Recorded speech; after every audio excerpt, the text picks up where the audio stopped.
Vous écoutez un épisode bonus de Balado Ludique. Salut JF, ça va? Hey, salut Simon, ça va bien toi? Ouais, donc épisode bonus, notre deuxième épisode bonus de la saison. C'est quand même cool.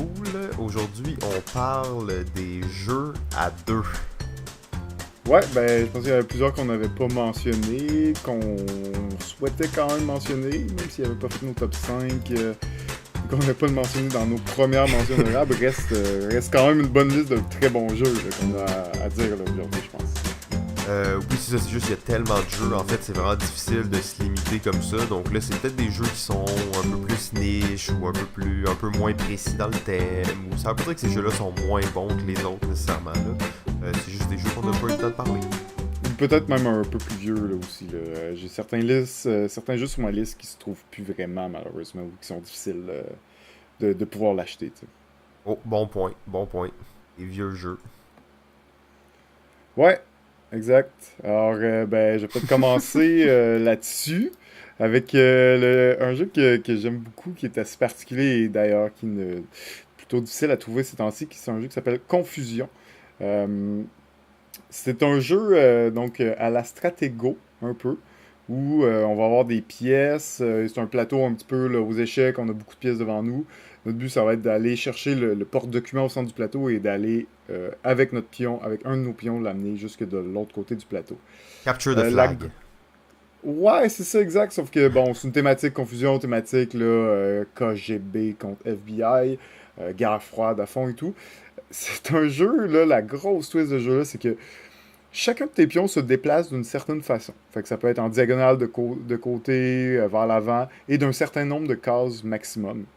Et chacun de nous, on va avoir un gros calepin qui nous montre toutes les possibilités là, de déplacement des pièces. L'affaire, c'est que d'une game à l'autre, ta pièce, là, on a des pièces là, avec les lettres là, de A à quelque chose, de A, B, C, D, E, F, G. Je ne me rappelle plus exactement combien, mais il y en a quand même beaucoup.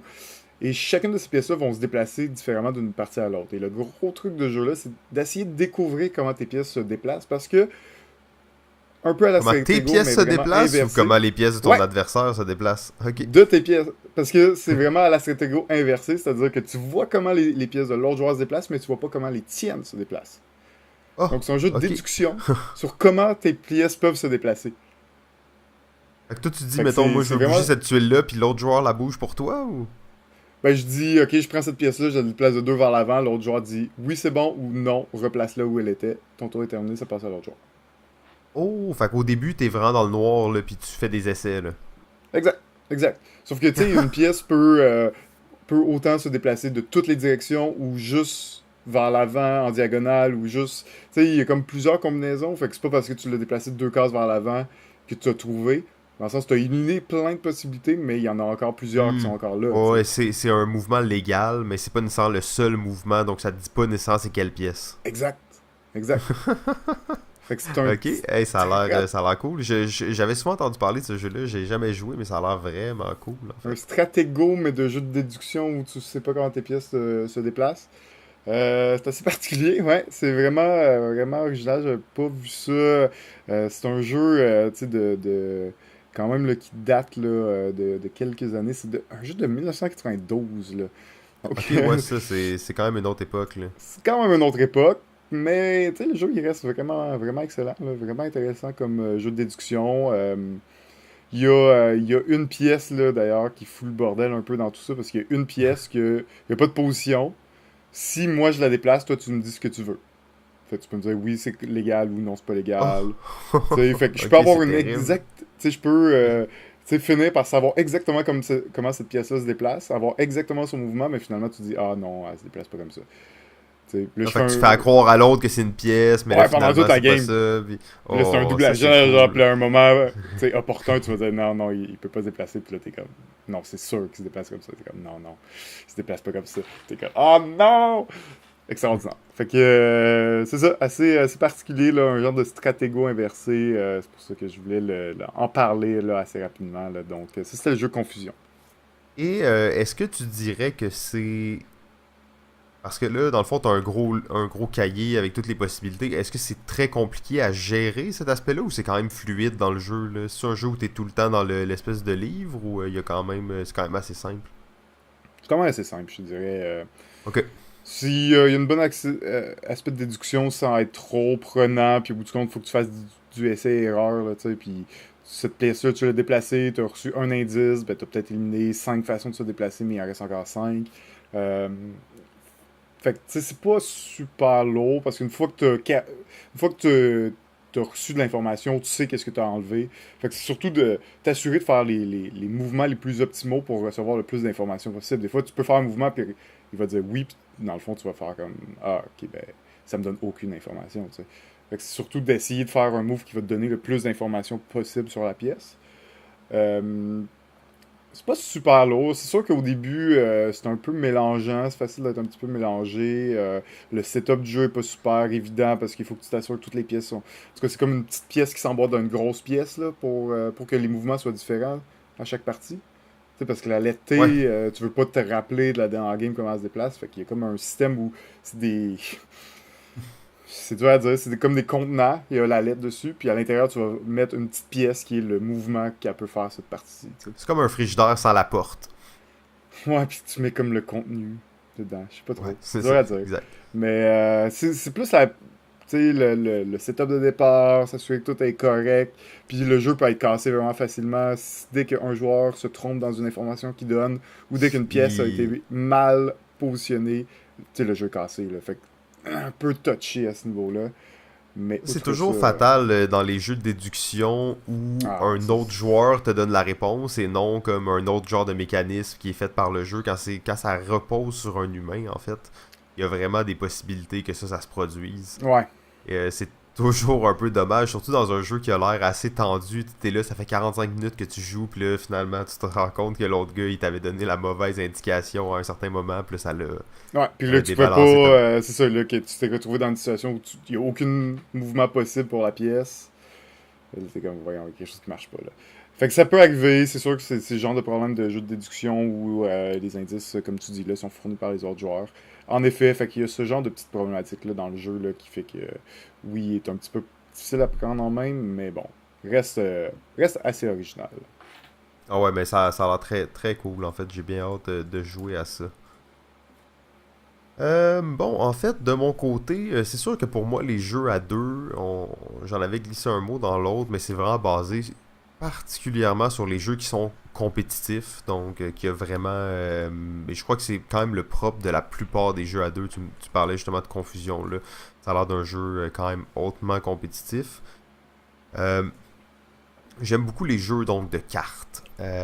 J'aimerais bien parler des living card games en général, qui sont des jeux de cartes dans le fond où les gens vont avoir leur deck et si on veut là tous les jeux de trading card game, donc de collection de cartes comme Pokémon, Magic, tout ça. Mais les living card games, c'est des jeux comme ça où il n'y a pas le hasard de l'achat des cartes. Donc seulement on achète la boîte, toutes les cartes sont là, il y a une extension, toutes les cartes sont là, T'as pas les gens besoin de sont libres. dépenser 500$ pour gagner une game, là.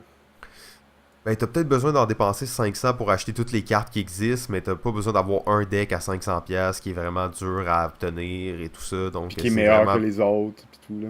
C'est ça, exactement. Ça, c'est des jeux où souvent, dans le fond, les joueurs vont avoir toutes les cartes. Donc, tous les decks qu'ils veulent faire, ils peuvent les faire. C'est pas une limitation pour eux.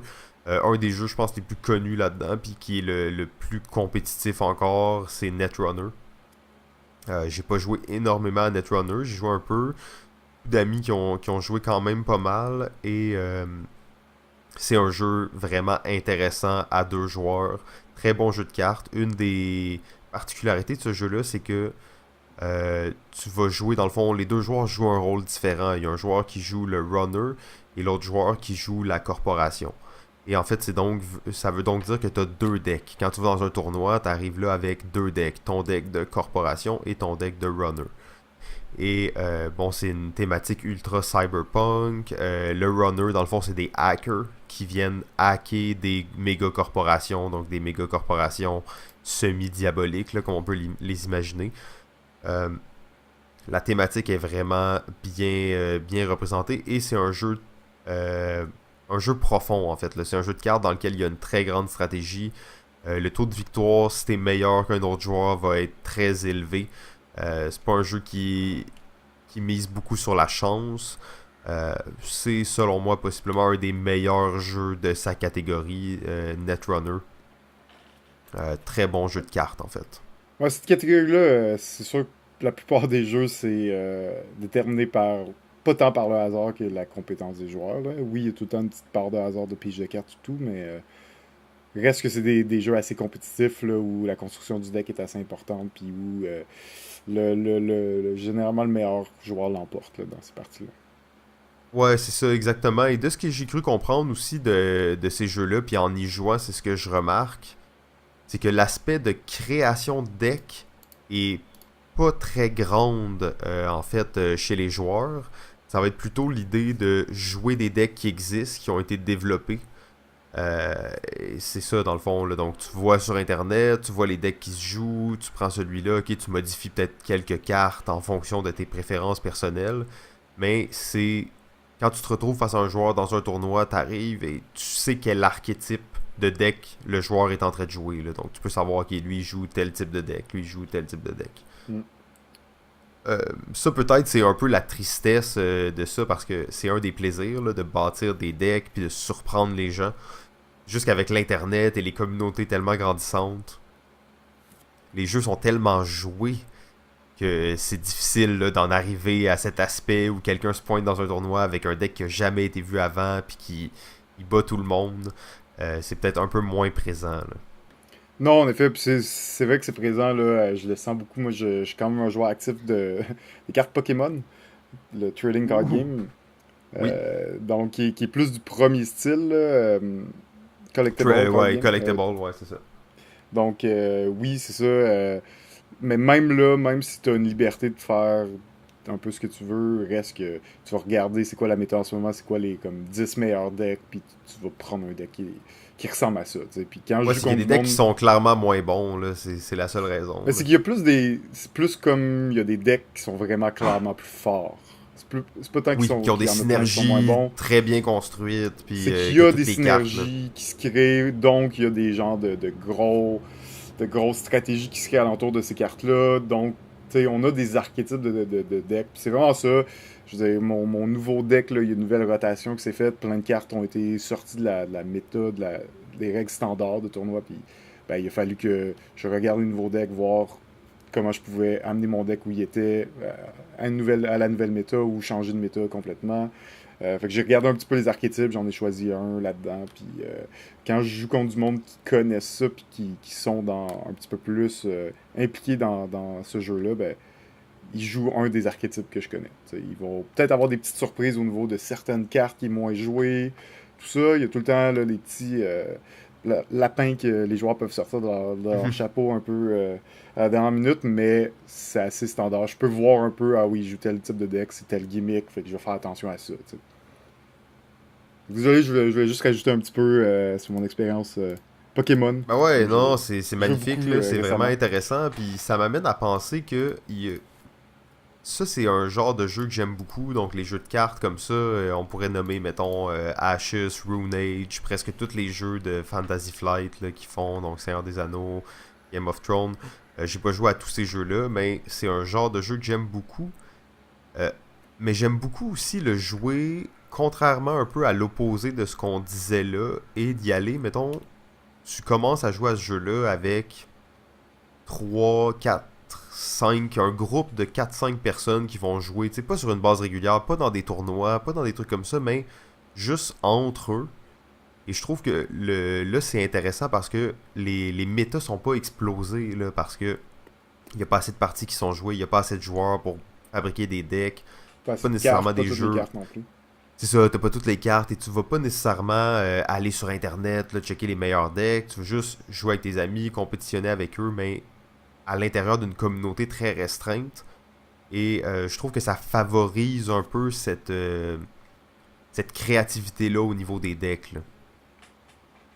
Ouais, exact. Il y a vraiment beaucoup de possibilités, mais tu sais, dès que tu commences à vouloir être un petit peu plus compétitif, là, t'as comme pas le choix de te rallier au méta, puis à suivre ce qui se fait, puis qu'est-ce qui est fort, puis aller voir les stratégies dominantes, là, Ah si on ouais, veut. Là, ça t'as comme c'est plus le clair. choix, là. Si je veux aller dans des tournois, tu sais, c'est sûr que je vais faire ces étapes-là.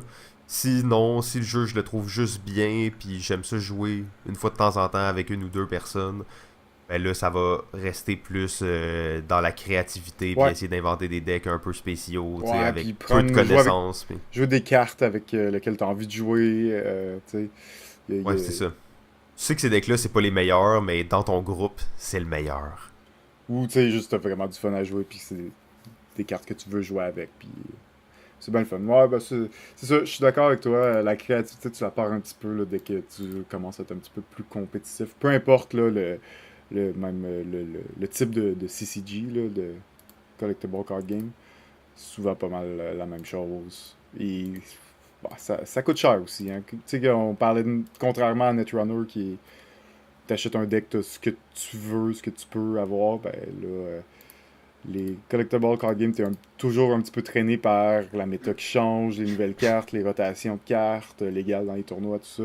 Fait que t'es comme tout le temps forcé à changer tes decks puis acheter de nouvelles cartes, acheter de nouvelles cartes. Là. Ouais, c'est ça, c'est que c'est la même chose qui se produit dans les jeux comme Netrunner, il y a des cartes en rotation, pis tout ça, mais ils vont sortir, mettons, un paquet par mois, ça va te coûter 15$, t'as toutes les cartes, toutes les nouvelles cartes, t'es as, 3 fois chacune pour faire ton deck avec, puis y a pas de...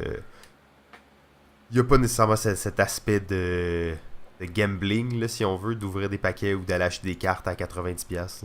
Ouais, ben c'est ça. Hein, ouvrir des paquets, ça vaut pas tant la peine là, quand t'es à la recherche de certaines cartes, surtout que tu la cherches en 3 ou 4 exemplaires, là, la même carte. Fait que, Ouais, c'est ça. Ouvrir les paquet rendu paquets, là, là. c'est quand tu commences, là, t'en ouvres deux trois puis après tu te rends compte qu'il faut que t'ailles les chercher individuellement. Là. Ouais, c'est ça, exact, exact. Parce que aussi, les méta changerait rapidement, puis les cartes perdent de valeur aussi. En tout cas, je sais que c'est pas tout le temps vrai là, dans tous les jeux de cartes, là, mais dans Pokémon, ça. Dès que ta carte est plus légale dans un tournoi standard, elle vient de perdre au moins 50% de sa valeur. Là. Ouais, parce qu'elle est plus. Ouais, ça, c'est pas une carte Parce qui qu'elle va est passer moins à l'histoire. recherchée, donc comme elle est moins recherchée, ben, elle est moins chère. Ah, ça, c'est les bons systèmes de. Mais je pense qu'on aura la chance de faire un épisode complet sur les trading card games. Je pense que c'est un bon sujet.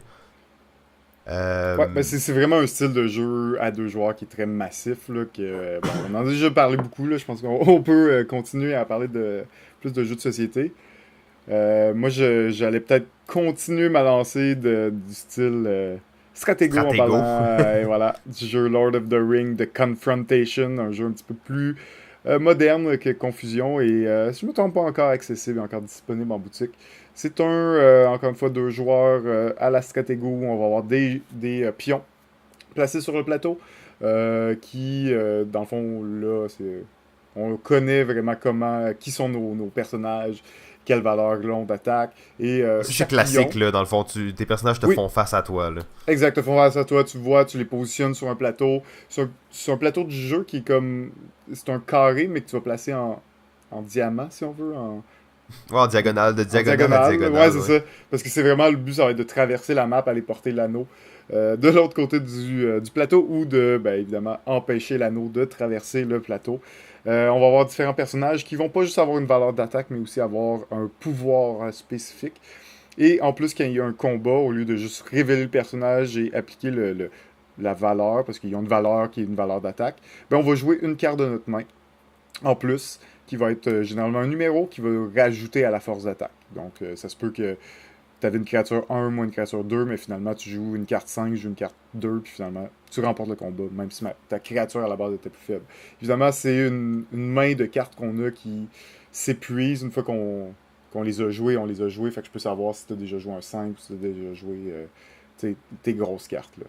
Donc, il rajoute une petite profondeur avec les cartes, il rajoute une bonne profondeur aussi avec les pouvoirs et les effets des personnages, qui est vraiment. Ben, qui modernise un petit peu Stratego, un petit peu moins long, un petit peu moins.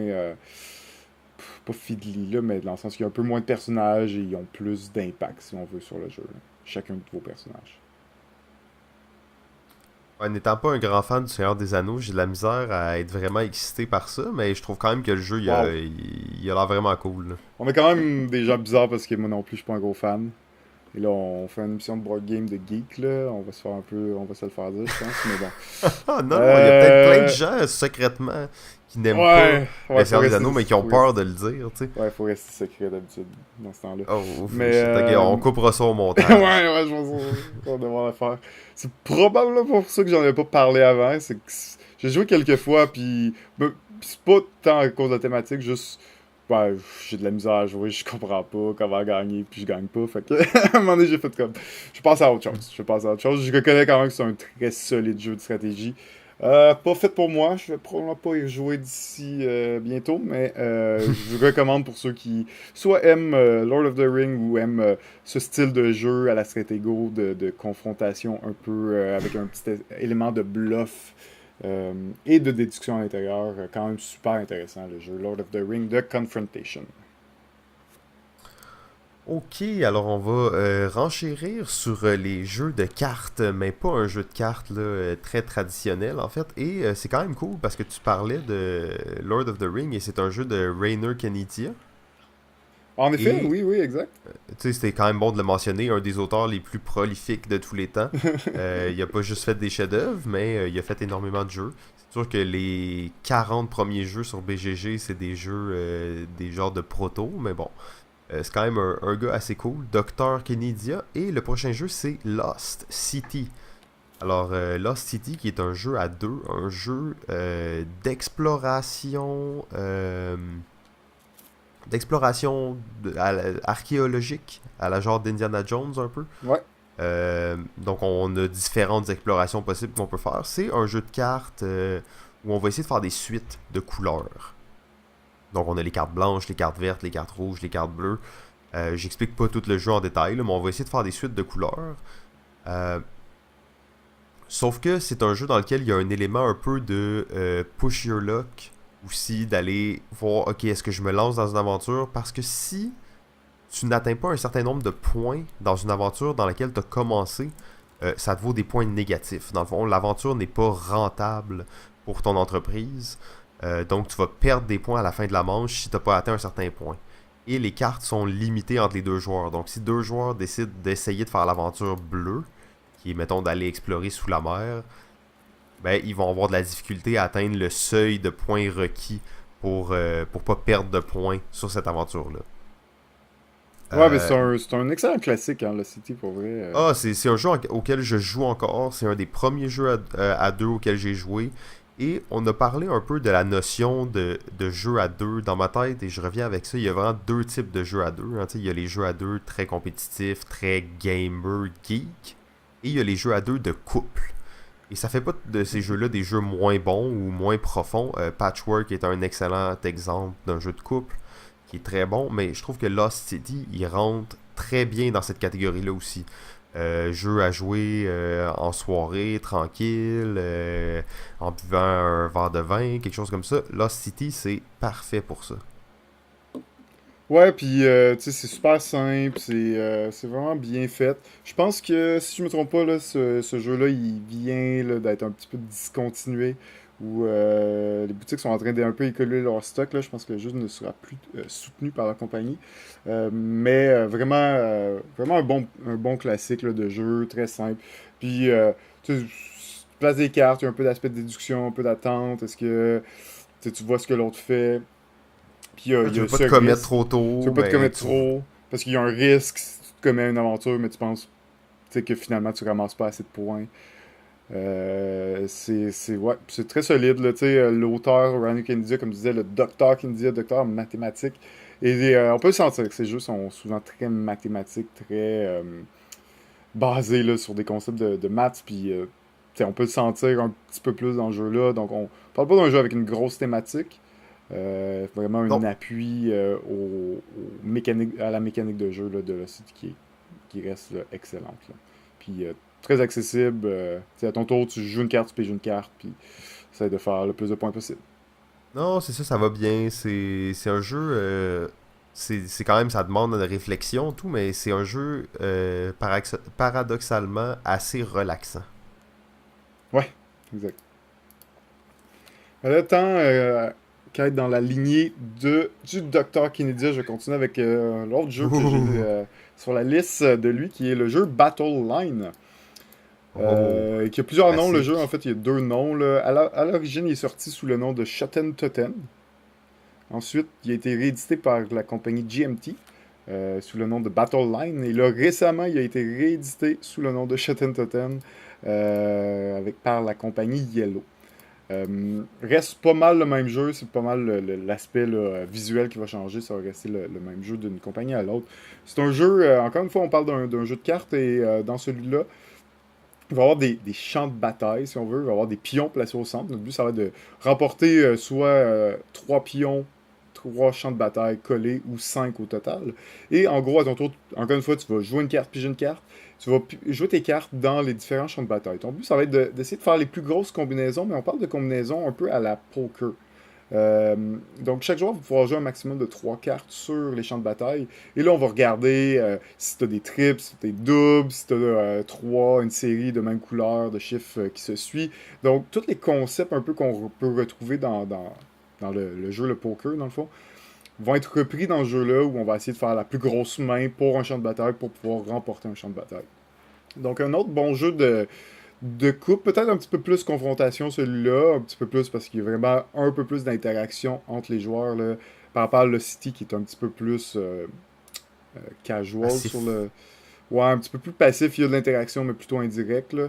Alors que dans Shoten Totem, ben, c'est vraiment des champs de bataille, on essaie d'avoir les plus grosses combinaisons que l'autre joueur. Mais reste assez simple et un autre bon classique là, du Dr. Kennedy. Ouais, très très cool jeu. En fait, et j'étais en train de regarder les photos de la nouvelle version de Yellow. Ouais. Et en fait, c'est magnifique les illustrations. Ben, tu sais, Battle Line, c'est sorti par la compagnie GMT. GMT sont connus pour faire des genres de wargames et comme mettre toutes leurs composantes Moi, c'est ça que je connais, là, tu sais, c'est en c'est la cube de version bois. Là. Battle Line là, que je connais, Ben, là. c'est ça, exact. Fait que, tu sais, on peut s'entendre que c'est Battle Line de GMT, c'est pas la plus belle version qui est sortie de ce jeu-là. Et en effet, Yellow a repris la licence et l'a mis. Ils ont fait une belle série. Là. Ils doivent être rendus à une douzaine de jeux. Ils ont tous le même format, c'est toutes des petites boîtes blanches comme ça. Ils en ont numéroté Ouais. certains, pas tous. En tout cas, c'est pas trop clair à ce niveau-là, mais ils l'ont repris dans leur petite ligne là, de petits jeux, de petites boîtes blanches épurées. Vraiment un beau design, ouais, une belle édition, là, en effet. Et ça, c'est des jeux qui me font un jeu qui me fait un peu penser au style là, de Blood Bowl, Card Manager ou Smash Up, qui sont pas nécessairement des jeux à deux, mais qui sont des jeux où tu vas essayer de t'emparer de certains territoires en jouant tes unités un peu sur tous les territoires à la fois en essayant d'en gagner le plus possible. Ouais, en effet. En effet, en effet. C'est sûr que dans Shoten Totem, je pense qu'il rajoute ces personnages-là. Je pense qu'il avait un peu moins l'aspect dans Battle Line, si c'est peux-tu. Ben, En c'est effet, ça possible, ben reste. c'est pas tant. Tu sais, ça reste un Oh, jeu vas-y. où tu joues des cartes de numéros, puis t'essaies de faire. Tu sais, encore une fois, c'est un jeu où la thématique n'est pas le cœur du jeu, puis tu vois qu'il a Dr. changé comme. Kinedia. Ouais, c'est ça. Tu sais, Battle Line, c'est plus un jeu dans l'espace, tu sais, à l'époque romaine, alors que Shoten Totem, c'est comme des guerriers irlandais, genre, qui se battent. En Ouais, tout cas, ça dit kill ça, or be killed. c'est ça, ouais. Fait que tu vois que la thématique, on s'en balance un peu, mais Fait que c'est oui, des gens qui l'édition se Shoten battent. Totem de Yellow est un petit peu plus intéressante là, visuellement, en effet, ouais. Battleline. Donc, est-ce qu'on a fini avec Kinedia ou on a d'autres. Ben, on pourrait passer des siècles sur lui, mais Ah oui, dans oui, cette non, liste à deux c'est joueurs, je pense qu'on va passer à autre chose. Ok, donc on oublie peut-être là pour ceux qui sont choqués, laissez-le nous savoir, mais bon, on va passer à autre chose. Euh, J'aimerais parler d'un jeu plus ou moins connu qui s'appelle Rise. Ouais, Rise. Rise, qui est un jeu fait par Crash Game, qui était une compagnie qui a fait quand même une certaine bonne quantité de jeux au début de Kickstarter. Peut-être qu'ils en font encore, mais je dirais que ça fait un bout que j'ai pas vu passer de choses par rapport à eux. Mais c'est eux qui avaient fait Sunrise City. Euh, Ils ont fait aussi Yardmaster, qui a été un peu plus Ouais, connu. en effet. Mais bon, ça reste une compagnie qui a été, c'est ça, un peu plus active au début de Kickstarter. Je trouve qu'ils faisaient des très bons jeux. Et Rise, en fait, c'est un jeu de stratégie abstraite à deux joueurs, bien entendu, à deux joueurs. Et on va essayer de construire des tours. En fait, on va essayer d'élever des tours. Le but, c'est d'élever trois tours. Une des particularités de ce jeu-là, bon, ça se joue sur un plateau hexagonal, mais en réalité, il n'y a pas de plateau. Le plateau, c'est rajouter une petite tuile hexagonale sur le... Il y a un mini plateau au début, là, mais rajouter une tuile hexagonale pour construire le plateau, c'est une action dans ce jeu-là. Donc, à ton tour, tu peux construire le plateau. Alors, en plus de poser des unités, de les déplacer, de construire des tours, on va aussi construire le plateau en même temps qu'on joue. D'après moi, c'est un jeu assez difficile à trouver. Je sais pas si vous pouvez mettre la main là-dessus, mais si vous êtes un fan des jeux de stratégie abstraite, moi je trouve, j'ai pas tout joué bien entendu, mais personnellement, c'est un de ceux qui est les meilleurs sortis dans les 10 dernières années. C'est sûr que c'est vraiment personnel à moi. Là. Il pourrait y avoir une longue discussion là-dessus. Là. Sauf que dans ceux que j'ai eu la chance d'essayer, c'est vraiment un de ceux qui a une des plus belles profondeurs et qui réinvente aussi des mécaniques de jeux de stratégie abstrait qu'on voit pas vraiment souvent. Donc Ouais, ben Rise. je connaissais pas beaucoup, hein. Je le connais en fait seulement à cause de toi parce que je connais pas grand monde d'autre qui le En fait, je l'ai connaît. jamais C'est un vu, jeu. à Il est part passé ma inaperçu, copie, hein. Ouais, je c'est l'ai ça. jamais vu. Ça, c'était les débuts de Kickstarter, hein. Fait que ces jeux-là, ils étaient pas bâtis pour être distribués en magasin. Et au début de Kickstarter, il y avait beaucoup moins de monde qui était actif sur les jeux et ça se propageait moins. Donc, tu sais, tu kickstartais un jeu, tu étais comme ah, ça a l'air cool, puis après ça, plus personne en parlait, personne savait de quoi tu parlais. Mais Rise, jeu assez intéressant. Cool. Dans la série un peu des jeux de stratégie abstraite, ben là, c'est des gros jeux. Ça s'appelle la GIMP Series. C'est comme une grosse série, un peu de... C'est tous des jeux à deux joueurs de stratégie abstraite, basés sur un peu des formes, un plateau très épuré avec des pièces quasiment de marbre, là, tu sais, vraiment des composantes de qualité. Et ils ont fait une grosse De série. marbre. Ben, Je sais c'est pas pas. du marbre, là, mais tu sais, il y a quasiment cet aspect-là. Puis les pièces, c'est vraiment des grosses pièces de qualité, là, les pièces qu'on va se déplacer. Et ils ont sorti, je pense que c'est rendu à 8 jeux dans la série.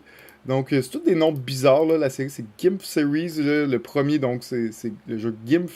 Ils ont sorti aussi le jeu Tamsk, Zorz, Zvon, Yinch, Punch, Tsar et leur nouveau, là, qui est sorti cette année, qui est Link. Ouais, je sais aucunement comment prononcer ces jeux-là. Pas prononçable. Mais c'est une série de jeux qui, en fait, ils viennent de rééditer, là, c'est une série plutôt vieille, qui viennent de rééditer un peu là, les plus classiques. On parle de Gimpf, on parle de Dvon et de Yinch, qui sont peut-être les un petit peu plus connus de la série. Le nouveau aussi là, a l'air de bien prendre, d'être vraiment apprécié, qui est Link, qui est un genre de ramassis d'un peu de plusieurs concepts pris dans les autres jeux de la Gimp Series. C'est une série, vraiment une belle série esthétique.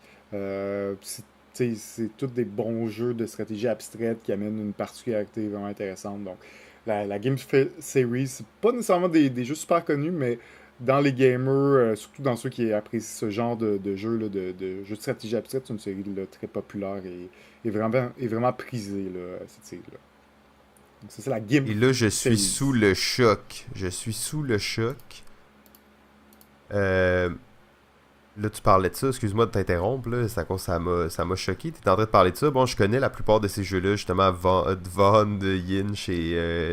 En tout cas, genre, je connaissais particulièrement ces deux-là, mais là, je suis en train de regarder en même temps et je vois Tamsk.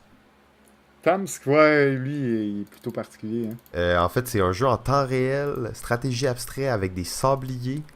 Il a l'air d'avoir comme 6 sabliers dans le jeu. Là, je suis curieux, là. En effet, c'en est un que j'ai pas essayé, celui-là, je pense pas qu'il a été réédité dans la nouvelle batch, peut-être. Mais on Hmm. sait que les sabliers, ça augmente grandement le coût de production. Ouais, c'est ça. Surtout Euh, quand t'en as 6 pour un jeu à deux, là. Ouais, c'est même 7 là, de ce que je peux voir. Ah, ok. C'est T'as peut-être comme, plus. t'as comme tes pièces qui sont ensablées, mais t'as aussi un timer à l'extérieur du plateau qui est aussi un ensablier. Ah, ok, ok. Ça a l'air assez spécial. Ouais, ben c'est une série assez originale, hein. Tu vois, lui, j'avais pas. J'avais passé un peu en dessous du radar, mais ils ont tous quelque chose d'assez intéressant, là, d'assez particulier là, dans ce genre-là. Jeu de 1998 aussi, hein, fait que c'est une série là, qui a continué à évoluer dans le temps, dans les années, puis qui maintenant se voit réédité, là, donc ça veut dire qu'il y a encore une popularité là, pour ces jeux-là. Ouais, mais qu'est-ce que je trouvais intéressant de ce que tu disais, c'est. T'en parlais pratiquement comme un objet décoratif, mais pas Ouais, au sens péjoratif du terme, là, mais tu sais, c'est vraiment comme. Il y a des gens qui peuvent avoir un très beau jeu d'échecs chez eux, mais là, les nouvelles éditions de ça, c'est pratiquement le genre de jeu que tu peux avoir sur une table chez toi, qui est là, qui est un très bel objet, là. ouais, mais c'est aussi, tu sais, c'est le genre de jeu que j'aimerais avoir la collection complète, là. J'aimerais tenir tu sais, c'est comme ce genre de jeu, là, bibliothèque ou... C'est collectionnable, là, c'est ça. Ouais, ouais, c'est ça, exact. C'est une série que t'as envie, tu sais, quasiment de pas... Si t'aimes beaucoup ces jeux-là, t'as envie de toutes les avoir, là, comme... Puis elle est superbe, puis la nouvelle édition rend encore plus valeur au jeu, là. Ah ouais, c'est ça, c'est le genre de jeu, même si tu y joues pas, tu veux à tout le temps, là, tu veux les collectionner, là. Ouais, exact. Moi, même qui est pas un gros fan de stratégie abstraite, tu sais, j'aurais juste envie de les avoir toutes, puis les, les collectionner, sortir de temps en temps, puis essayer les différentes mécaniques, mais tu sais, j'aurais juste envie de toutes les avoir, là, tu sais. Ah, ça c'est. Ouais, ouais, c'est des beaux jeux. Tant qu'à être dans le abstrait, j'irais peut-être avec. Je vois qu'il en reste comme deux, un peu plus ou moins abstraits dans notre liste, mais j'irais avec Onitawa. Onitama, excuse-moi. Notamment, ouais, parfait. Qui est un jeu que j'ai vraiment pas joué souvent. J'ai joué une fois en fait. Donc j'imagine que toi t'en connais un peu plus là-dessus. Mais en gros, ça va être un genre de jeu d'échecs là, où on a nos pièces, mais euh, les mouvements des pièces sont dictés par des cartes que tu obtiens. Et dans le fond, t'en as comme toujours, je pense, deux à la fois. Puis tu peux faire seulement ce mouvement-là. Donc tu vas voir, mettons, le mouvement du cavalier aux échecs, le mouvement juste à l'en diagonale. Et c'est des cartes comme ça qui vont s'alterner pour dicter les mouvements que tu auras la chance de faire. Oui, exactement. Puis, en fait, quand tu as deux cartes devant toi, il y a une carte au centre, chaque joueur a deux cartes devant lui. Puis quand tu joues, quand tu fais un mouvement, ben, tu joues la carte, tu la mets au centre et tu prends la carte du centre. Fait que quand Ok, l'autre ouais. joueur joue, ben, il joue une carte, il la met au centre et il prend la carte du centre. Fait. Donc Donc il y les a une cartes, alternance dans les actions, pis tout ça. exact, les cartes s'échangent de main. Il y a juste 5 mouvements possibles dans la partie. Quand on fait une nouvelle partie, on reprend toutes les cartes, on les met là, on en pige 5, puis ça pourrait être 5 nouvelles cartes, tu sais, nouveaux déplacements. C'est un des jeux de stratégie abstraite qui, je trouve, ressemble le plus aux échecs, comme tu dis, Ouais, mais mais avec la variation justement ouais. de diversité à chaque partie, Mais là. c'est que toutes les pièces peuvent se déplacer selon les cartes. Fait qu'il n'y a pas d'identité aux pièces. T'as quatre comme pions, si on veut, puis t'as comme un roi. Ton but, c'est d'aller... c'est comme le Chez le maître. roi, ouais. Ouais, d'aller, comme aux échecs, aller capturer le roi de l'autre joueur ou d'amener ton roi de l'autre côté du plateau, dans le temple Hmm. de l'autre côté. Donc c'est vraiment un jeu qui ressemble beaucoup aux échecs, mais avec la profondeur un peu stratégique. Puis aussi, le gros truc de jeu-là, c'est que tu vois exactement comment l'autre peut se déplacer. Ouais, il y Fait a que tu deux sais. actions possibles, puis tu sais Exact. qu'il peut juste faire celle-là ou celle-là au prochain tour, là. Exact. Fait que, tu sais, quand tu fais ton move, tu prends ça en considération. Donc, c'est quand même pas un jeu léger, même si les règles sont simples et sont pas vraiment plus compliquées que ce qu'on vient de dire, là, tu sais.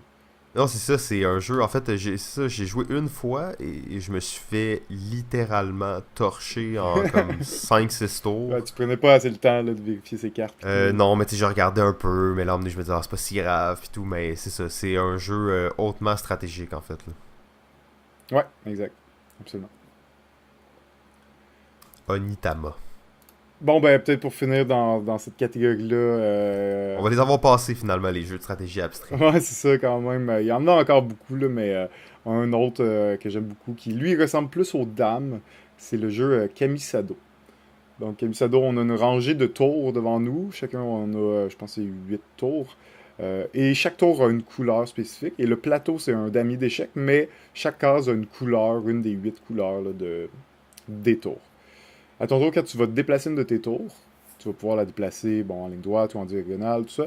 Quand tu déposes ta tour sur une case, ben, la case de la couleur, fait que disons que tu déposes ta tour sur une case bleue, ben, comme tu te déplaces ta pièce sur une case bleue, l'autre joueur est obligé de déplacer sa tour bleue. Fait que là, l'autre joueur va déplacer sa tour bleue, disons, sur une case rouge, ben toi, tu es obligé de déplacer ta tour rouge. Fait qu'en gros, tu choisis toujours la pièce que l'autre joueur va déplacer. Ton but, c'est tout simplement d'amener une de tes tours de l'autre côté du plateau. Une belle twist. C'est une belle twist. En fait, c'est un jeu qui rappelle beaucoup la twist de Quarto. Je sais pas si ça dit quelque chose, Quarto. Quarto, oui, excuse-moi. Quarto. Ouais, Quarto, exact.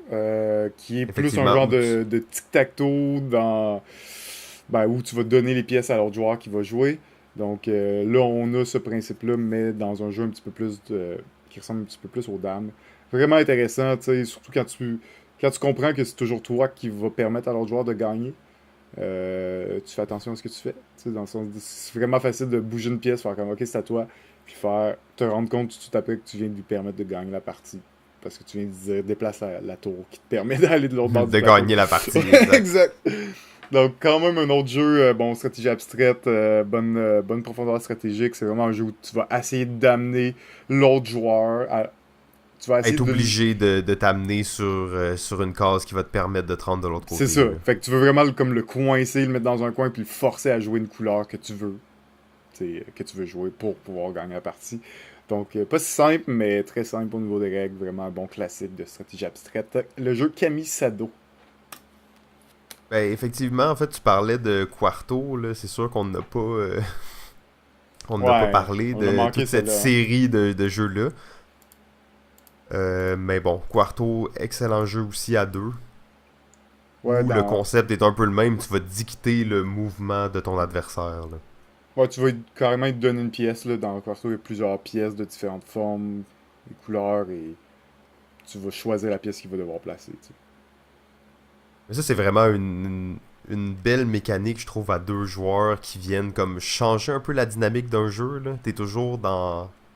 T'essaies de donner le pire à l'autre, mais toujours en pensant... Ça change un peu la façon de percevoir un jeu, je trouve. Ouais, vraiment, mais surtout dans Kamisado, tu te concentres moins sur comment te positionner pour gagner que comment te positionner pour pas que l'autre gagne. Fait que oui.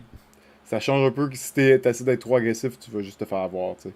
Fait que c'est pas un jeu agressif, c'est plus un jeu où t'essaies de profiter des erreurs de l'autre, profiter des petites ouvertures qui se présentent là, des fois dans la partie. Donc, ouais, en effet, une belle dynamique, là. Moi, j'ai une petite préférence pour Kamisado, là, c'est pour ça que j'en ai parlé un petit peu plus, mais reste que la série Quarto et la série de jeux de stratégie abstraite à principalement 2 joueurs de la compagnie Gigamic reste une très bonne série aussi de jeux, souvent des jeux en bois, avec du beau matériel. Très beau aussi. Là, ouais. Mais justement, Kamisado, malheureusement, je trouve que c'est celui qui détonne un peu. Tu sais, on a parlé de la série de Gimpf et de Gigamic. Ouais, même Onitama, il est superbe, là. Ouais, c'est ça, c'est un très beau jeu, mais Kamisado, le problème, c'est qu'il y a juste tellement de couleurs sur le plateau que c'est presque impossible que ce soit beau, là. Ouais, c'est pas le plus beau, là, en effet, là, c'est pas problématique tant qu'à moi, tant que ça, mais en effet, là, c'est pas le plus attirant visuellement. Je parlais juste, si tu veux l'exposer, là, sur ta table, là, montrer que toi, t'es un spécialiste, là, des jeux abstraits à deux, là. Ouais, t'es mieux t'acheter un jeu d'échecs à 500$ dans ce cas-là. Ah, ouais. C'est pour... c'est pour... juste show off, là. Bon, ben, c'est bientôt Noël. Ben, je pense, en fait, que ça conclut pas mal notre section sur les jeux de stratégie abstrait. On approche pas mal de la fin de l'épisode. Peut-être un ou deux derniers rapides. Je sais pas si toi, il y avait un truc en tête qui t'intéressait. Ouais, ben, il y a un jeu quand même marquant là, qu'on n'a pas mentionné encore. En fait, je pense que ça va parfaitement enchaîner avec ce qui suit. Donc, vas-y. Ben, le jeu que je vais vous parler, c'est le jeu Mémoire 44. Un jeu à 2 joueurs de confrontation, évidemment, axé sur la Deuxième Guerre mondiale, où un joueur va être les alliés, l'autre l'axe. C'est un jeu de guerre où on va déplacer nos unités sur le plateau, essayer de prendre en fait, faire des points. Puis il va y avoir certaines zones de contrôle où on va essayer de prendre le contrôle pour faire des points et accumuler un certain nombre de points. C'est un jeu qui a quand même une grosse legacy, si on veut, parce que c'est un jeu, et là, l'auteur m'échappe à la limite, mais il a fait, il est très connu pour une grosse série de jeux qui est les Battle Lore. Et Mémoire 44 est très inspiré mécaniquement, c'est-à-dire que c'est un jeu de card-driven game, là, comme on parlait peut-être avec Twilight Struggle dans l'épisode à 2. C'est un jeu de cartes où tu vas. Ça va être tes cartes qui vont te dicter les actions que tu vas pouvoir faire sur le plateau. Et en gros, sur le plateau, tu as trois sections, à gauche, le centre, puis la droite. Puis sur ta carte, ça va te dire déplace 2 unités sur la section de droite, ou déplace en 4 sur la section de centre, ou déplace en 2 dans chaque section. Et c'est comme ça que tu vas te déplacer sur le plateau. Ça reste un jeu, oui, un peu de chance, parce que c'est un jeu. Les combats vont se résoudre par les dés, mais reste malgré tout, la part de hasard est quand même moindre par rapport à la part de stratégie dans le jeu. Reste un gros classique pour 2 joueurs. Euh, Mémoire 44, surtout là, pour ceux qui aiment les jeux thématiques de guerre, de confrontation à 2 joueurs, de la grosse stratégie, c'est un jeu quand même assez geek, même si c'est pas le plus long, si on le compare à d'autres jeux à 2, là, encore une fois, comme Twilight Struggle, reste plus accessible, plus rapide à jouer, mais de la bonne performance stratégique. On parle de Mémoire 44 ici. Et je vais retrouver l'auteur dans quelques secondes. Richard Borg, je m'excuse, Richard Borg, je l'avais sous les yeux, mais j'attendais le bon moment pour en parler. C'est ça, ben c'est une mécanique qui a pris de Battle Lore, qui avait fait un peu avant ce jeu-là, puis l'a instauré dans cette thématique-là. Battle Lore était un plus jeu de confrontation, mais un peu fantastique, médiéval. Médiéval fantastique, si on veut. Là. Donc, une autre thématique complètement avec Mémoire 44. Là. Et j'ai jamais joué à Mémoire 44, c'est peut-être une aberration, ça me semble vraiment cool, là, un jeu de tactique comme ça, de stratégie. Surtout que tu te rappelles une fois là, qu'on a vu la game épique de Mémoire 44 où il y avait 4 games en même temps. C'est sûr que là on parle des jeux à 2, mais dans le fond la partie c'était 4 plateaux de Mémoire 44 collés l'un sur l'autre. Mais qui se continuaient, qui faisaient le plateau, un peu la map de la Normandie pour le débarquement de Normandie. Ouais, c'est ça. Et il y avait même un joueur qui était pas un joueur, qui était le général, qui était pas sur un des plateaux et qui se promenait entre les plateaux puis qui disait ok, toi va là, toi fais ça. Genre, c'était quand même les cartes en fait. La grosse clé c'est que c'est lui qui avait les cartes en main puis c'est lui qui donnait à ses générales qui eux distribuait les cartes. Jouaient sur les plateaux, tu sais. Ah non, c'était impressionnant ça. C'est clair, c'est sûr que c'était pas à 2 là, sauf que c'était impressionnant. Mais c'est un mode là, particulier là, je pense que c'est comme bon, ça coûte vraiment cher mais tu pourrais acheter le kit là. Fourni par la compagnie puis ça fait que c'est un mode legit le fait ok, tu penses que c'est pas juste 4 plateaux qui sont collés ensemble là. Ah, je suis sûr que c'est pas ça là. C'est sûr que c'est pas ça, c'était pas 4 plateaux mis ensemble là. C'était une map continue de 4 plateaux collés qui se continuaient là, dans le sens que c'était pas juste 4 boards différents là, c'était vraiment la continuité de la comme une grosse map du département de Normandie mais sur 4 plateaux collés un à côté de l'autre là. Oh, ok. Ah ouais, ben en tout cas, ouais, ça c'est un jour, là. Faudrait que je commence par jouer une partie normale. Là. Ça, mais oui, c'était vraiment trop cool de voir ça. Là. Ça, c'est le fun dans les conventions de voir des grosses parties, là, des trucs épiques. Là. Exact. Ce genre de jeu, c'est ça. Une convention, c'est les bons moments. Là. Puis c'est d'ailleurs une convention qu'on l'a vu. J'étais assez impressionné quand j'ai vu ça. Ben ouais, c'est ça. Ça fait aussi penser, on va pas trop dévier sur les games épiques. On fera peut-être un épisode là-dessus, mais... les games d'Eclipse à 9 joueurs, là, ça c'est quand même assez fou aussi à voir. Là. C'est le genre de truc que tu vois que dans les conventions. C'est ça, exact. C'est quand même. Ça rajoute du temps. Hein. Pour continuer peut-être sur les jeux tactiques, donc de déplacement et tout ça, bon, vous connaissez mon amour pour les jeux de cartes où on a de deck et tout ça. On en a parlé un peu tantôt. Mais un des jeux, selon moi, qui est les mieux réussis et qui est un mix entre un jeu de stratégie, là, de déplacement tactique et un jeu de cartes, c'est le jeu Summoner War. Summoner War, en fait, c'est exactement ça. Donc, tu as ton deck de cartes, tu as ton armée avec ta faction de ton choix. Et tu vas déplacer tes cartes, qui sont tes personnages, sur une grille contre un autre joueur. Alors, c'est un jeu quand même qui date il y a presque 5-6 ans, en fait, c'était en 2009. Ah non, ça fait bien plus, ça fait 8 ans. Colby Doge, la compagnie Played at Game. Ils ont fait notamment Mice and Mystic. Donc, des jeux avec des gros univers autour. Summoner War, très cool. Malheureusement, j'ai de la difficulté à comprendre. Le jeu n'a pas réussi à vraiment prendre son envol, comme avec tous ces jeux-là. Ce qui fait au final, si le jeu va continuer à être bon et à exister, c'est est-ce qu'il y a une communauté qui l'embrasse Mm. pour faire des tournois. Cette communauté-là a existé partiellement. Je suis déjà allé dans un ou deux tournois de Summoner War à Montréal. Une dizaine, douzaine de joueurs. Donc pas très gros, mais quand même, il y avait une certaine communauté.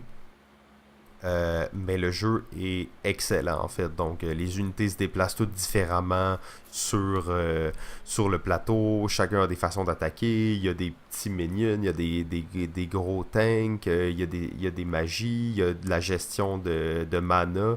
Donc il y a vraiment tout ce que tu as besoin pour ce genre de jeu-là. Summoner War, c'est très bien réussi là, dans ce type-là. Ouais, parce que c'est un jeu de cartes un peu, tu sais, un peu comme un TCG, un CCG, mais où tu rajoutes la suite plateau. Fait que tes cartes, tu fais pas juste les jouer, tu les joues sur un plateau puis tu les déplaces, tu sais. C'est ça, exactement. Et ça rend ça très intéressant là, parce qu'il y a plein de nouveaux types de synergies qui peuvent se développer par rapport à ça. C'est vraiment bien fait, là, puis chaque faction est assez différente dans ses Ouais, mécaniques. À exact. l'intérieur de chaque faction aussi, il y a plusieurs chefs que tu peux prendre différents qui vont t'amener certains bonus. Très original aussi. Il y a plein de trucs uniques dans ce jeu-là qu'on retrouve pas nécessairement dans d'autres jeux, que ce soit des jeux de cartes ou des jeux de cartes tactiques de déplacement. Ouais, exact. Puis j'en reviens pas que ça fait 8 ans. Il me semble que c'est pas si vieux que ça, ce jeu-là, mais en effet, ça fait un petit bout, mais là, 8 ans, ouais, tant que ça. Ben, en fait, il y avait été. Fantasy Flight avait. Pas Fantasy Flight, excuse-moi. Philosophia avait fait 4 factions en français. Il les avait traduits. Et les tournois se faisaient avec les cartes de Philosophia en français. C'était Philosophia qui organisait les tournois. Ok. Et ça devait être en 2012. Et Summoner War a sorti à peu près au même moment la Master Box dans lequel il y avait, je crois, 12 factions, quelque chose comme Ouais. ça. Et Philosophia, finalement, n'a jamais continué la traduction de ces jeux-là. Peut-être Oh, que les... je t'arrête, là, ils l'ont fait. Ah, ils l'ont fait. Ok, ok, Oh, ils ok. l'ont fait la Ben, Masterbox en français, je suis sûr et certain. ok, ils l'ont... Ah, bon, ben, c'est bon. Ok, magnifique. Ben, en fait, je sais plus trop quoi Désolé, penser de ça, là. mais... Désolé de t'arrêter, mais Non, c'est non, juste non, ben le non, jeu a je préfère le savoir. malgré tout pas si levé. Ouais, ben tu sais, d'après moi, qu'est-ce C'est- qui a pu arriver, c'est peut-être justement, là, j'étais même pas au courant, mais peut-être les délais à ce que ouais, ça c'est se ça. fasse C'est ça, exact. ont pas fait que tu sais, une communauté, ça doit quand même être entretenu un peu. Ouais. Et là, dans le fond, il y avait deux paquets qui étaient sortis, si on veut, 4 factions, donc c'était peu pour entretenir la communauté. Donc finalement, ils l'ont fait peut-être un peu trop tard. Ben en fait, ça me fait penser, pendant qu'on est là, on n'a pas parlé beaucoup, mais Ashes, Rise of the Phoenix. Euh, Ouais. qui est un jeu de... Bon, c'est pas un jeu de tactique, mais c'est un jeu de cartes avec des dés. Et c'est un peu la même histoire qui est arrivée, hein. En fait, ils Ah, ont jamais su sortir les extensions au bon moment. Et là, maintenant, ils sortent une extension, je crois, ou comme une réimplémentation du jeu, mais trop tard, d'une certaine Ouais, façon. à mon avis, c'est déjà mort ce jeu-là. Ben, Quand t'as je te raté dis. le wagon, là, ben ça a peut-être jamais Exact. né, sauf que ça reste quand même un excellent jeu de cartes à 2 joueurs, là. Moi, j'ai pas full trippé, mais il joue à plus que deux, hein, je pense. Ouais, mais ça Ouais, ça, c'est, tu sais là, on parle de ça, c'est tous des jeux qui jouent à 4 là, tu sais, mais ça c'est une aberration, il faudrait même pas penser à ça, là, tu sais. Mais Summoners War, c'est principalement en deux. Oui, je sais que t'as un mode que tu peux rajouter à 4, là, mais tu sais, Ashes, t'es supposé de pouvoir jouer à 4, puis tu sais, c'est pas jouable à 4, là, c'est dégueulasse, là. Non, Moi, c'est j'avais pas eu une long, bonne c'est expérience laborieux. sur le À jeu cause de ça. à cause de ça, fait que tu sais, j'ai aucune raison même d'y jouer à deux, là. Fait que, non, le jeu, il a pas levé. Aussi, comme tu dis, là, on dirait que là, des fois, la différence d'actualité d'un jeu, parce que ce jeu-là, il sort, fine, il y a un buzz dessus, sauf qu'ici au Québec, on l'a pas, ou il est pas trop distribué parce qu'il est juste en anglais, puis là, 2 ans après, on le reçoit, ben, le buzz, si le jeu n'a pas levé avant ailleurs, ben, il ne lèvera pas plus au Québec. T'sais. Non, c'est ça, je peux imaginer qu'à Ashes, il y a sûrement là, des places là, dans le monde, ou particulièrement aux États-Unis, où il y a des tournois d'Ashes, puis il y a une vingtaine de joueurs qui viennent, puis tu sais, c'est une mini-communauté qui s'entretient d'elle-même, sauf que c'est pas à grande échelle. Là. Ouais, exact. Puis c'est ça. Ça, je pense que ça. Il va passer très inaperçu ce jeu-là à cause un peu de ces problèmes-là, en effet. Peut-être un mini-mot sur un jeu qui rentre vraiment dans toutes ces catégories-là, c'est le jeu Mage War. Ouais. Ouh. Mage War, qui est un jeu où on incarne un magicien dans une arène, on se bat contre un autre magicien. Et on a vraiment notre magicien qui se déplace, en fait, qui est une carte, qui se déplace sur la grille. Euh, la beauté un peu de ce jeu-là, c'est que t'as un grimoire et tu fais ton deck, là, tu sais, comme... C'est excellent, ça. Moi, j'ai juste une version standard, fait que les decks sont préfaits, dans le fond, là, fait que tu sais, j'ai pas fait mes decks, mais ça vient dans un grimoire, avec, tu sais, des belles sleeves où toutes tes cartes sont dedans. T'as peut-être 5-6 pages de cartes. Puis quand tu veux la jouer, tu la sors de ton grimoire, puis tu la poses. Fait que c'est quand même... juste pour ça, là, tu te sens vraiment comme un magicien. Puis là, des fois, c'est des cartes, c'est juste des magies, mais des fois, c'est des créatures que tu vas invoquer sur le plateau. Donc, c'est une nouvelle carte que tu vas rajouter, que Ouais. tu vas pouvoir déplacer dans les tours après. Tu sais, donc, c'est... Thématiquement, c'est très fort.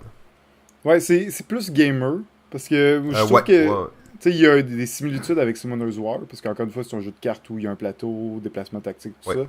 Ce que je trouvais dans Mage War, c'est qu'il y a moins de cases, puis on peut accumuler plusieurs cartes dans une même case, si je me trompe pas. Ça, je dois t'avouer que ça fait un moment que j'ai pas Ouais, joué, c'est mais ça, ça c'est fait un vrai moment qu'il y moi a, il y aussi. a beaucoup moins de cases. Là. C'est un petit plateau, là, donc c'est une petite arena. Là. Les Ouais, puis premières fois que je jouais, j'étais comme, oh, ok, c'est pas gros. Là. comparativement à Summoner's War, où tu sais, chaque case peut être.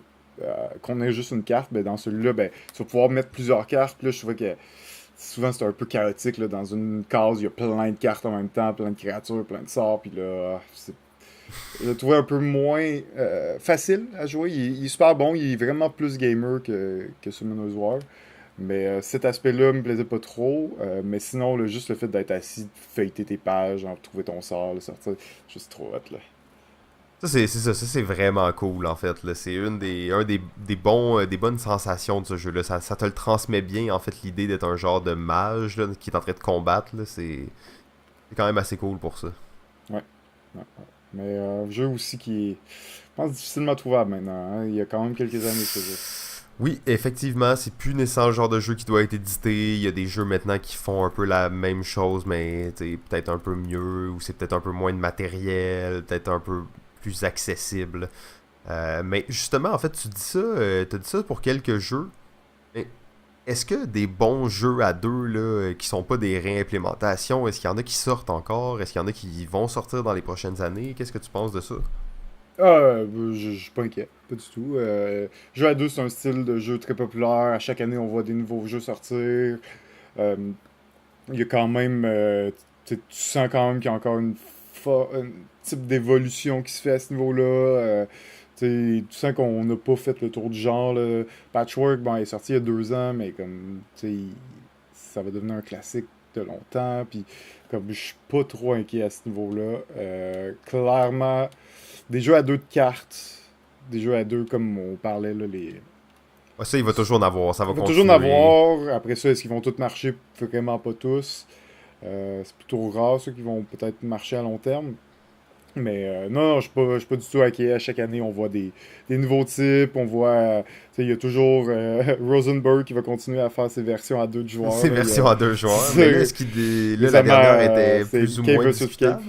Ouais, peut-être pas au niveau de ces autres, là, mais bon, reste que c'est pas. Non, non, je suis pas inquiet du tout. Je suis pas inquiet du tout. À chaque année, on peut voir des nouveaux jeux à deux qui sortent, là, qui sont assez originaux et intéressants.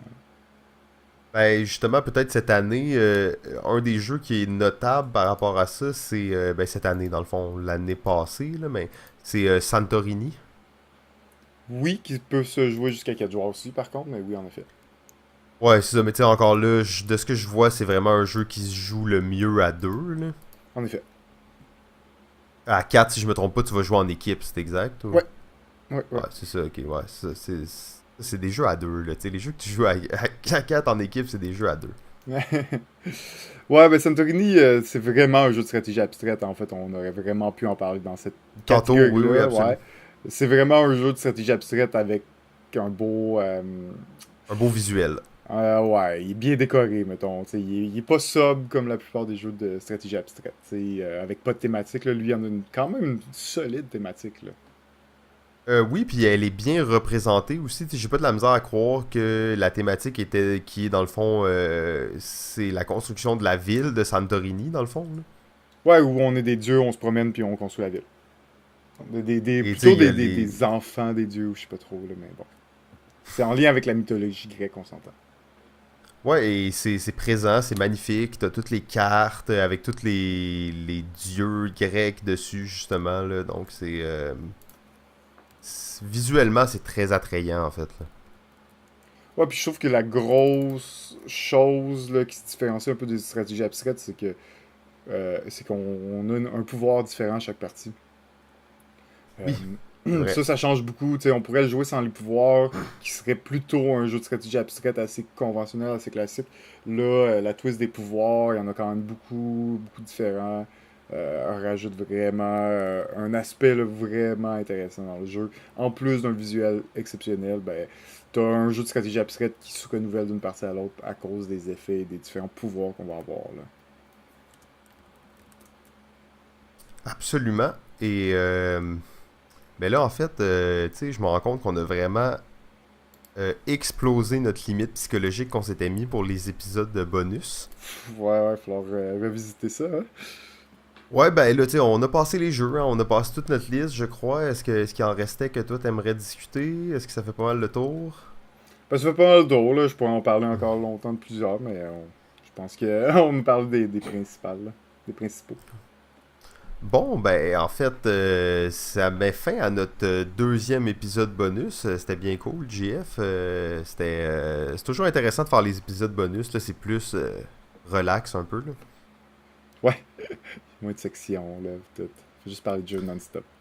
Ouais, c'est ça, exact. On check la liste, on en parle. Ok, ben, c'est ça. Ben, en fait, si, encore une fois, comme à l'habitude, si vous avez écouté cet épisode-là, puis c'est le premier épisode que vous écoutez, c'était peut-être pas le meilleur à écouter en premier. Euh, Éventuellement, on va dire ça au début de l'épisode et non à la fin.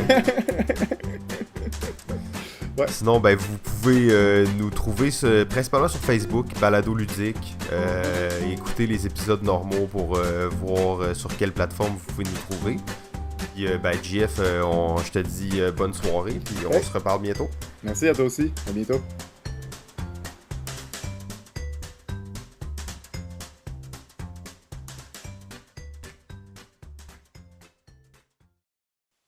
OK, ben, ciao tout le monde et je continue à jouer.